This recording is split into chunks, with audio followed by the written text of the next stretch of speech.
Hello friends, welcome back to my channel Rishikesh study. Friends, इस video में हम class 12th geography के top 5 प्रश्न को देखेंगे जो कि आने वाले एग्जाम की दृष्टि से बहुत ही महत्वपूर्ण है।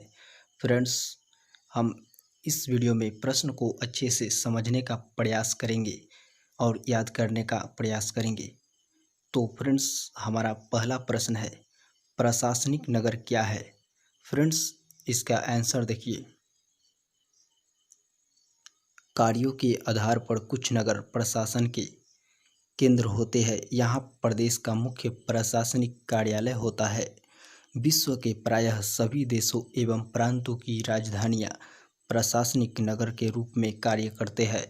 उदाहरण के लिए पटना, रांची, नई Delhi, London, Moscow, Washington DC आदि। फ्रेंड्स, इस प्रश्न में कहना है कि कार्यों के आधार पर कुछ नगर प्रशासन के केंद्र होते हैं। यहाँ प्रदेश का मुख्य प्रशासनिक कार्यालय होता है, यानी कि प्रशासनिक कार्यालय का मतलब फ्रेंड्स, जो कार्य प्रशासन के अंदर आते हैं, जैसे कि हो गया पुलिस पुलिस थाना एंड बहुत सारे फ्रेंड्स जो कार्य होते हैं वो प्रशासनिक नगर, यानी कि बहुत सारे कार्य, जैसे कि बिहार की जो राजधानी पटना है, यहाँ पर बिहार, जैसे कि अगर आप यहाँ पर बिहार बोर्ड का एग्ज़ाम देंगे तो यहाँ जो बिहार बोर्ड का जो ऑफिस है वो वहीं है फ्रेंड्स, पटना में। यानी कि बहुत सारे सरकारी जो ये कार्यालय होते हैं वो फ्रेंड्स राजधानी में ही होती है।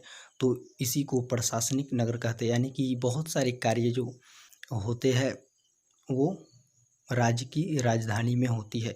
तो यही होते हैं फ्रेंड्स प्रशासनिक नगर, यानी कि उस राज्य के अधिकतर सरकारी जो कार्यालय है या ऑफिस है वो वहीं पर होते हैं। तो ये था हमारा पहला प्रश्न फ्रेंड्स, प्रशासनिक नगर क्या है। उम्मीद करता हूँ आपको ये समझ आया होगा। अगला प्रश्न है फ्रेंड्स, उपभोक्ता वस्तु उद्योग को उदाहरण सहित परिभाषित करें। फ्रेंड्स, यहाँ पर देखिए, वैसे उद्योग जिनके उत्पादकों का उपभोग प्रत्यक्ष रूप से या सीधे उपभोक्ताओं द्वारा किया जाता हो, उपभोक्ता वस्तु उद्योग कहलाता है। उदाहरण, बिस्कुट उद्योग, दंत मंजन, पंखा, पावरोटी उद्योग आदि। फ्रेंड्स, इस प्रश्न में कहना है कि वैसे उद्योग जिनके उत्पादक, यानी कि जो ऐसे उद्योग जहाँ पर कुछ भी बनता हो उसका उपभोग, यानी कि उनका उपयोग प्रत्यक्ष रूप से या सीधे उपभोक्ताओं द्वारा किया जाता हो, यानी कि ग्राहकों द्वारा सीधे किया जाता हो, उपभोक्ता वस्तु उद्योग कहलाता है। यानी कि जो एक ऐसा उद्योग है जहाँ पर कुछ भी बनाया जाता है उसका सीधे रूप से जो ग्राहक वहाँ से ले लेते हैं, जैसे कि यहाँ पर बिस्कुट हो गया, बिस्कुट उद्योग, दंत मंजन, यानी कि जो हम लोग जो ब्रश करने के लिए जो लगाते हैं, पंखा भी, और पाव रोटी उद्योग आदि। इसको डायरेक्ट उपभोक्ता भी जाकर यहाँ से ले सकता है और अपना यूज कर सकता है। तो ये होते हैं फ्रेंड्स उपभोक्ता वस्तु उद्योग। चलिए फ्रेंड्स, अगला प्रश्न देखते हैं, जनसंख्या परिवर्तन के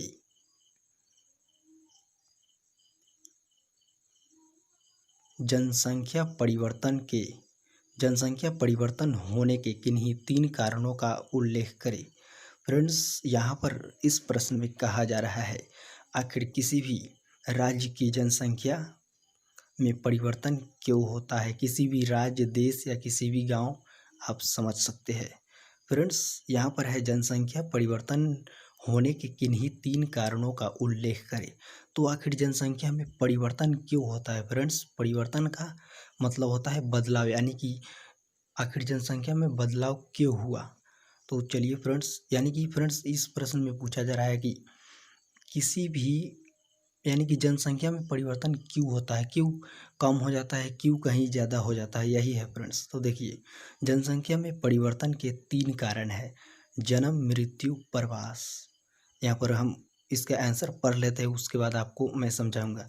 देखिए, जब किसी क्षेत्र में जन्म लेने वाले तथा मरने वाले लोगों की संख्या बढ़ या घट जाए तथा बाहर से बड़ी संख्या में लोग आकर बस जाए या अपने क्षेत्र को छोड़कर बाहर चले जाए तो जनसंख्या में परिवर्तन होता है।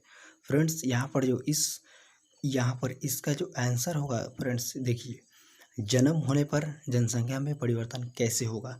फ्रेंड्स, अगर किसी भी क्षेत्र में अगर एक बच्चा जन्म लेता है और पहले से 2 है, तो 1 और 2 यहाँ पर बराबर 3 हो जाएगा। तो ये हुआ ना जनसंख्या में परिवर्तन। तो इस तरह से जनसंख्या में परिवर्तन जन्म से भी होगा। और मृत्यु का देखिए फ्रेंड्स, अगर कहीं पर 5 आदमी है और 1 मर गया तो वहाँ पर बचा 4, यानी कि इसलिए मृत्यु होने पर भी जनसंख्या में परिवर्तन होगा। और प्रवास फ्रेंड्स, अगर लोग कहीं जाते हैं तो इससे भी फ्रेंड्स जनसंख्या में कमी आती है, यानी कि यहाँ पर 4 लोग हैं और 1 चला गया तो 3 बचा। तो इस तरह से प्रवास से भी जनसंख्या में परिवर्तन हो रहा है। ओके फ्रेंड्स, चलिए उम्मीद करता हूँ आपको ये भी प्रश्न समझ में आया होगा।